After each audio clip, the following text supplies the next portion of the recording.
Listen to Man from Homicide transcribed starring Dan Duryea following this reminder. Henry J. Taylor, author, journalist, and ABC commentator, whose commentaries on world events are heard every Monday evening on ABC, is on a fact-finding tour of European countries. Periodically, Mr. Taylor takes trips abroad to examine activities at first hand and to get his own reactions. During the weeks he's in Europe, his Monday evening commentary, Your Land and Mine, will be broadcast each week from a different European capital. He'll speak tonight from Zurich, Switzerland. So listen for Henry J. Taylor's Your Land and Mine tonight on ABC. The Man from Homicide. According to Webster's dictionary, homicide is the killing of one human being by another. According to Lieutenant Lou Dana, it's the beginning of a dirty, dangerous job that doesn't end until the killer is found. I don't like killers.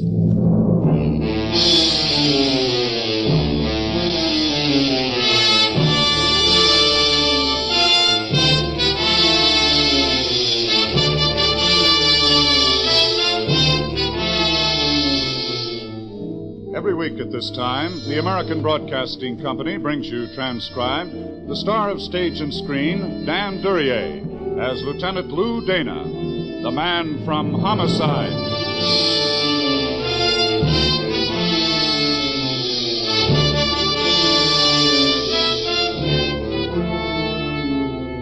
The job a man does leaves its mark on him. Generally, you can spot a doctor, a lawyer, a butcher, a baker, half a block away. But what kind of a mark is left on the men who work out of homicide? Dave carried his 300 pounds into my office at headquarters. It had been a long time since he'd pounded a beat. Lou? Yes, Pappy? Martha Kent has come home. Martha Kent? Yeah, she was spotted coming into the Cleveland train, picked up, and... Where is she now? Her apartment. Couple of men are covering. Now all we got to do is let a little time pass, and we've got Eddie Kent, Lieutenant. Like that? Well, he can't keep away from her, whatever it costs him. She must be, interesting. Oh, I seen her once a couple of years ago. I'm an old fat cop, Lou, but I'm glad she never smiled at me. Eddie Kent killed 3 men we know of. The last one was a bank job we can pin on him. Dave? Yeah, Lieutenant. Those men covering her apartment. Uh-huh. Pull them out. But, Lou... Do it right away. Okay, Lieutenant, only I don't... She came in by train. How much of an effort did she make to shake anyone off her tail? Well, not much, the way I got it. And headed straight for her apartment. No, Dave. Too pat. Well, I see what you mean a little, only what would she be after? Maybe she wants to be Mary. Huh? A merry widow. What's her address? 49 South Grover. 49 South Grover. If I'm not back in a little while, send my mail there. Maybe she'll smile at me.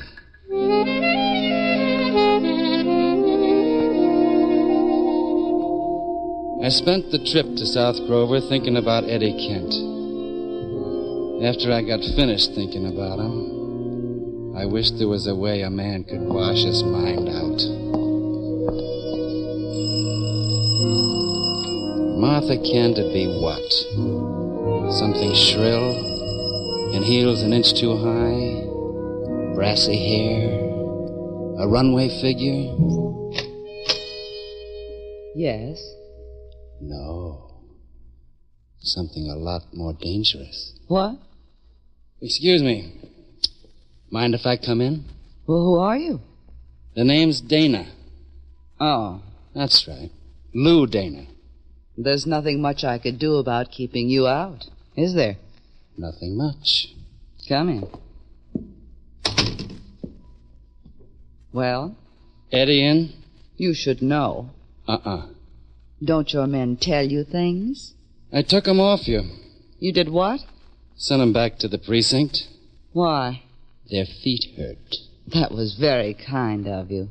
Thanks. Eddie isn't in. That's too bad. Do you plan on waiting for him here? No. Do you? That's all, Lieutenant. Mrs. Kent, does Eddie know you don't, care anymore? Why not ask Eddie? Because he doesn't know. That was when she turned her back on me. Being a cop blunts the finer sensibilities. I only noticed her stocking seams weren't crooked. I'm tired. I'm going to bed.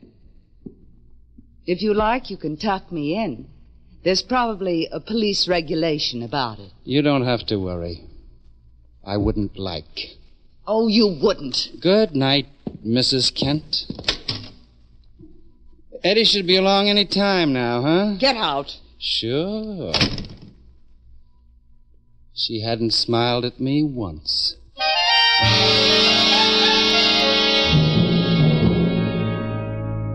Cops in hallways are a natural. I didn't enjoy it. I stayed with it an hour and then moved out.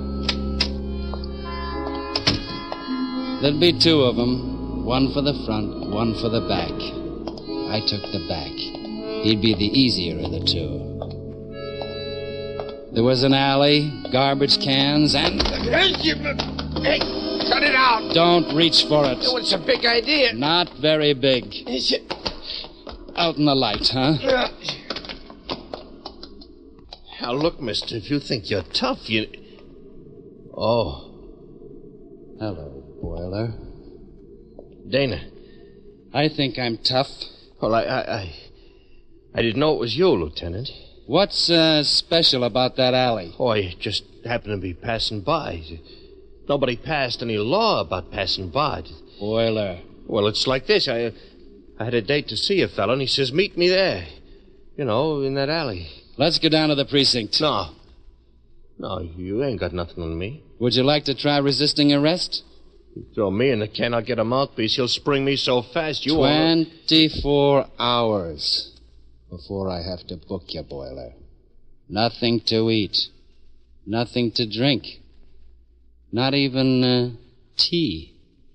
Oh, I'm off this stuff, Lieutenant. I ain't touched the stick and... I'm not narcotics, Boiler. Yeah, I know. Somebody like you, narcotics would be better. They make arrangements. They don't like their arrests to be screaming, scraping cement with bleeding fingernails. Lay off, will you? In homicide, we can't accommodate you properly. In homicide, we don't especially care. Guys like you ain't human, Dana. You guessed. Well, Boiler? It's a dame. Dame up in that house.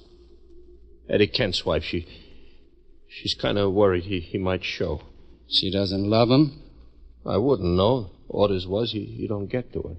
What does he get? I'd say 8 hours before you break. No. No, look, Lieutenant, it was only a job. They don't tell me anything. They give me orders. And Who gave you orders?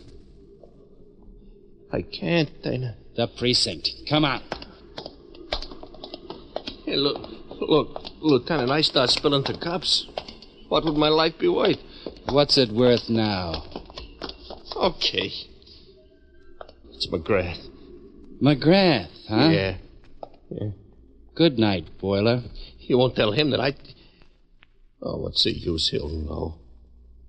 You don't care what happens to a guy, do you, Dana? Not if he carries a gun. That's only in case Eddie was to get A tough. man with a gun, all he's got to do is crook a finger and he's a killer. I don't like killers. Good night, Boiler.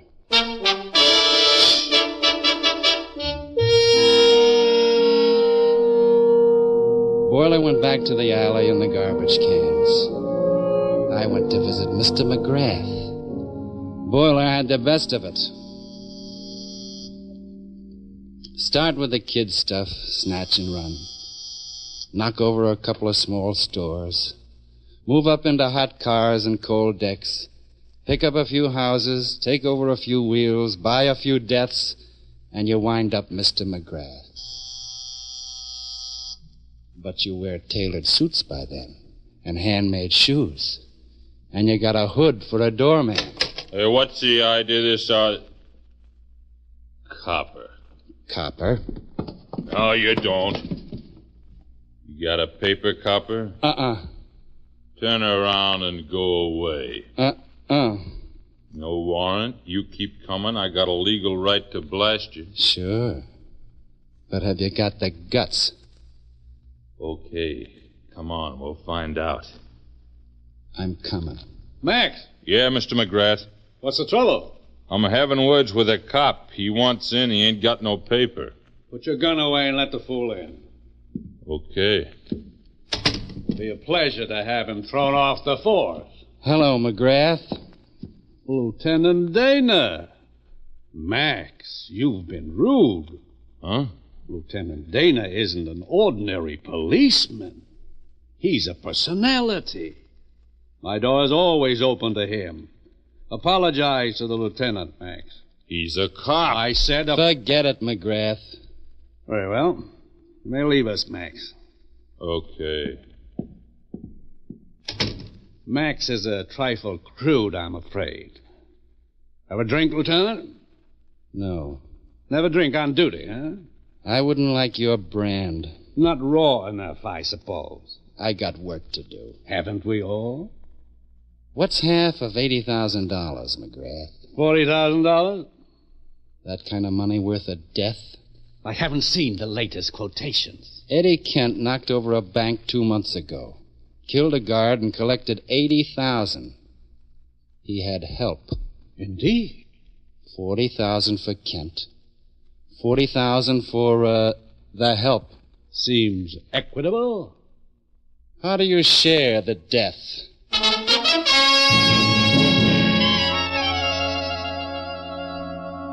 He needed a little time to think for an answer. I looked around. It was a charming room. Mostly Chippendale pieces. Oak paneling on the walls. A small Renoir hung where the sunlight would hit it in the mornings. A girl brushing her hair before a mirror. She looked like someone I'd seen, and for a minute I couldn't remember where. Then I remembered, but the girl in the painting was smiling. You've evidently decided to be nasty, Lieutenant. Why? Martha Kent. I beg your pardon. Martha Kent. A lovely girl, as I recall. Pity she's not in town anymore. She's in town. A pleasant thought. Eddie Kent alive gets $40,000. Eddie Kent dead gets a mouthful of dust in Potter's Field. You're picturesque. How do we kill Eddie Kent, McGrath? It's not exactly my problem. How do we kill him safely? Got it. We bait a trap. The lure? Martha Kent. Fine. Eddie goes for her. How does that kill him, though? I couldn't say. We make sure the cops know where Martha Kent is. We fake it a little, so the cops think it's their own idea. They stake out. Eddie makes a beeline for her lovely arms. Runs into a couple of cops. So? You picked us to kill him for you. No. Be careful. I'm very careful. That was from me, personally. You'll be sorry for this. The department will mail you a written apology.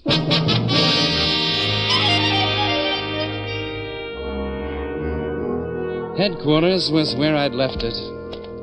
They'd built it of stone.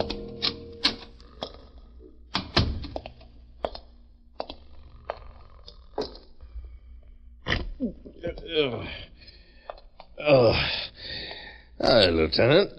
You got out of that one fast. Who was asleep? I was.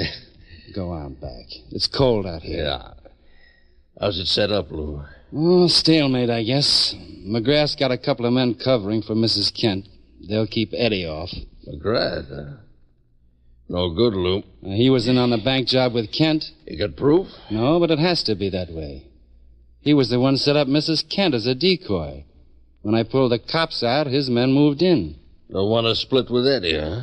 40,000 reasons against it. Yeah. Lou, you look beat. occupational disease, Dave. Martha Kent do any smiling? Not in my direction.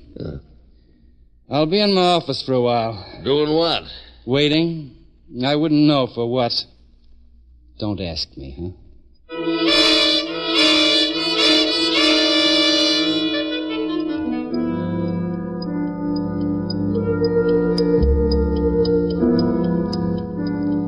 I waited.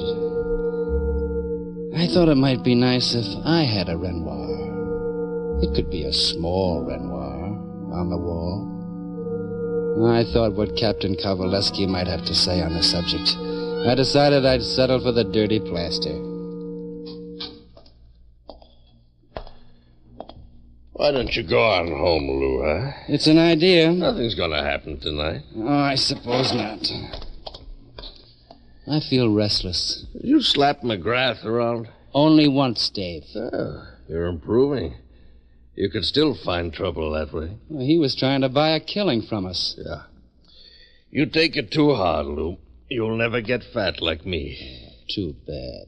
I was looking forward to it. Go on home. I'm going. Lou. Yeah? 49 South Grover ain't on your way home. What makes you think I might be passing there? Bet you my pension against a peppermint lifesaver. Pappy, I don't like peppermint.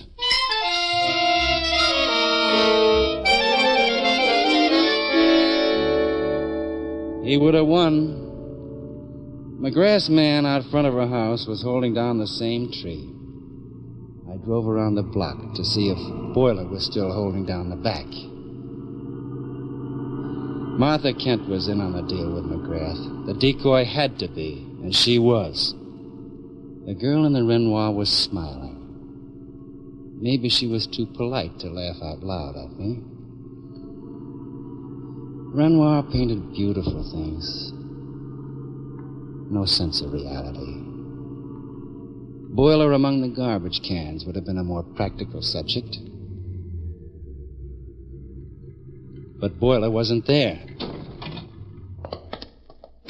The alley closed in on me. I was in a hurry. And careless. I stumbled over a garbage can and almost missed him. Boiler was propped up against the wall, his legs straight out before him, his head slumped down over his chest. He might have been brooding about the blood that had poured out of that chest if he hadn't been so completely dead.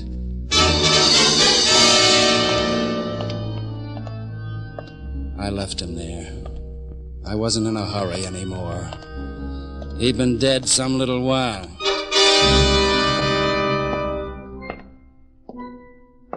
Whatever had been going to happen in Martha Kent's apartment would already have happened. I didn't care too much about finding out.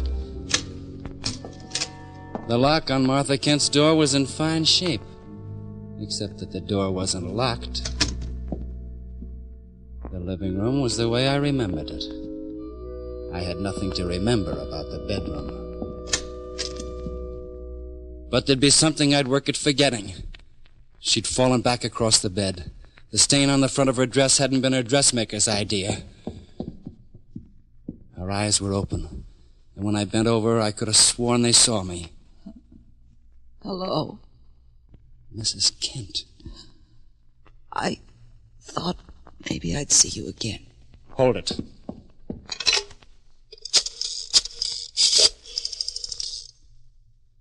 Operator, police emergency. Lieutenant Dana. Get a doctor to 49 South Grover, apartment 3C immediately. Got it? Yeah.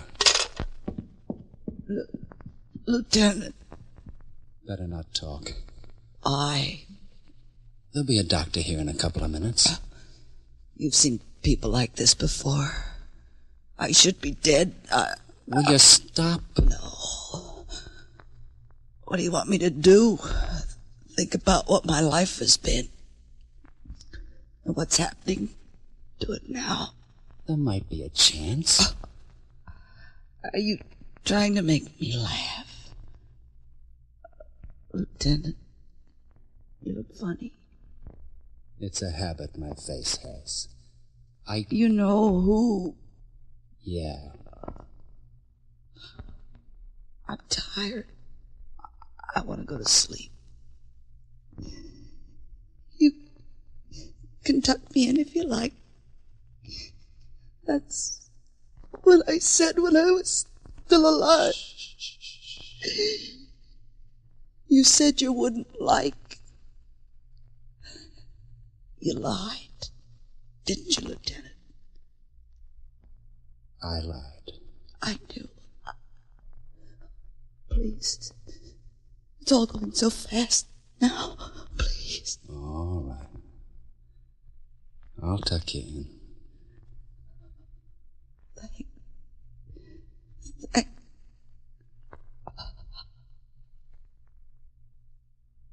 Good night.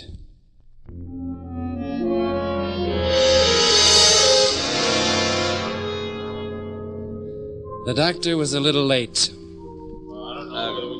The homicide squad arrived and made noises and was very busy. There was a guy named Shakespeare wrote a play. And when his character died, he said, "The rest is silence." In my line, the rest is routine. Go on, Sam. Get the cameras out of here. You ain't shooting a movie. Terry, rush that print over to the lab, huh? Take it easy, will you? Go get the lead out. Get the lead out. Dave was there, making like a sergeant. The men loved every pound of him. No reporters till later. Come on now, boys. Get rolling, huh? Lieutenant. Yeah, Dave? Snap out of it. Out of what? I'm feeling fine. Don't kid Pappy, huh? Sorry, Dave. Call it I'm tired and forget it. Okay. The boys have been through the building. Did they have fun? Dug up a couple of neighbors, heard the shots. Thought it was a car backfiring. That was bright of them. Well, it gives us the time she was shot. 1 hour and 11 minutes ago. That'll help. Not the girl, maybe, but the district attorney's going to need it. All right. He's got it. And Boiler must have been shot a few minutes before that. Gives you the pair of them. Pinned down close, too. Close enough. Eddie Kent's out in the open now. Must have been holed up the last 2 months someplace in town. With her showing, it brought him out. He realized she'd thrown in with McGrath, so he Save figured... it for the report, Dave. Yeah, okay. We'll get him pretty quick now. Sure. So long, Dave. Lou, where you going? Out. What for? I need a killer. There's the old one about the man who lost a horse, who said to himself, if I were a horse, where would I go? And then he went there. If I were Eddie Kent, I'd go to visit McGrath. I went.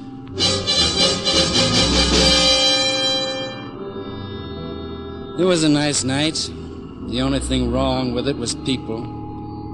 There was a car parked outside of McGrath's house. It pulled away as I came up. I didn't have the patience for a chase, so I cut my wheel and slowed it up. Max was climbing out of the other car, tugging at his pocket. I discouraged him. He fell down. I got the gun all the way out of his pocket. 2 bullets gone. Within very recent history. There was nothing else that moved in the car. McGrath might still be at home. Worrying about his car, maybe. Max, what on earth? Dana. Inside. Now, look here. I said inside. All right. What do you want? Your car's in a bad way. Oh? Well, that crash. Yeah, I'm a careless driver. You could be drunk. I could be. That won't help your record any. You really think I'm drunk? If you're not, you're insane. Oh, no. We just haven't met professionally before. Max, was he hurt? He'll live. I'm going to call a doctor for him. No. Now, look here. This is completely preposterous. Something bothering you? I haven't anything further to say to you, Dana. One man's opinion. Yours. I don't share it. You must have... you must have looked into the car. I did. Well, that can be explained easily. Explain it easily. Eddie Kent was a killer. He apparently thought his wife and I had been a little too friendly. Had you? You know how it is, Lieutenant. No. Anyway, he came here, threatened to kill me, so Max beat him to it, that's all. It was a case of self-defense. Would stand up in any court. Sure. So there's no reason to act the way you are. Where was he delivering the body? To the aquarium?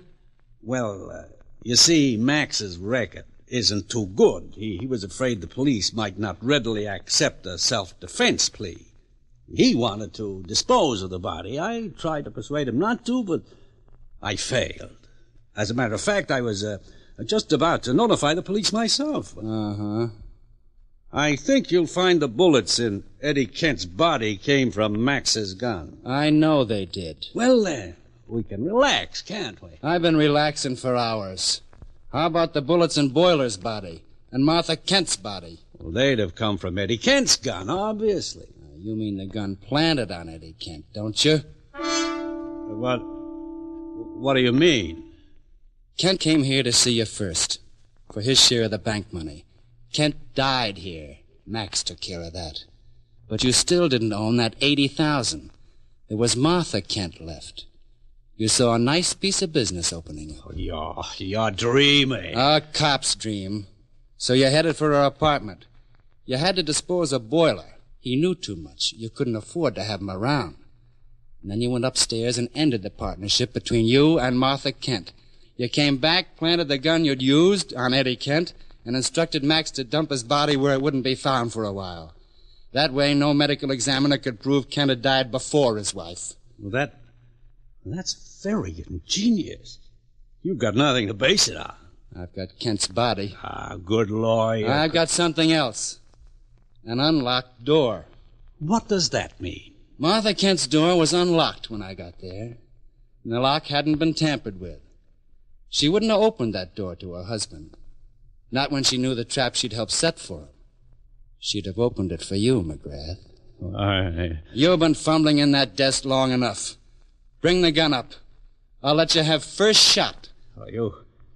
You can't do anything to me. First shot. Well? Yeah. You do better with women. Don't worry. I won't slap you. All right. How dirty can a man's hands get?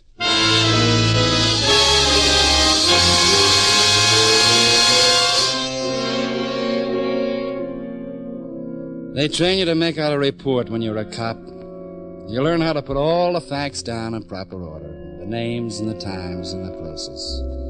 You do it, and you sign your name, and it's a job that's done. Except where would you mention the fact that a dying girl's last action had been to smile at you? I don't like killers.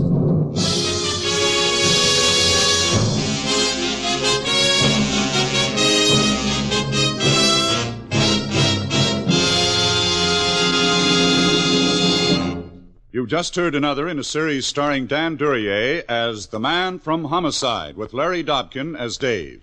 Mr. Duryea can be seen starring in Al Jennings of Oklahoma. In tonight's cast, you heard Gloria Blondell as Martha, Herb Butterfield as McGrath, and Barney Phillips as Max. Music was by Basil Adlam.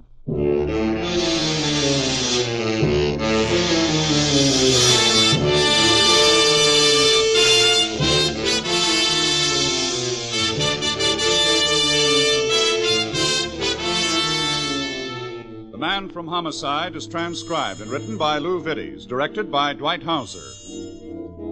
Be with us again next week, same time, over most of these same ABC stations, to hear Dan Duryea as the Man from Homicide.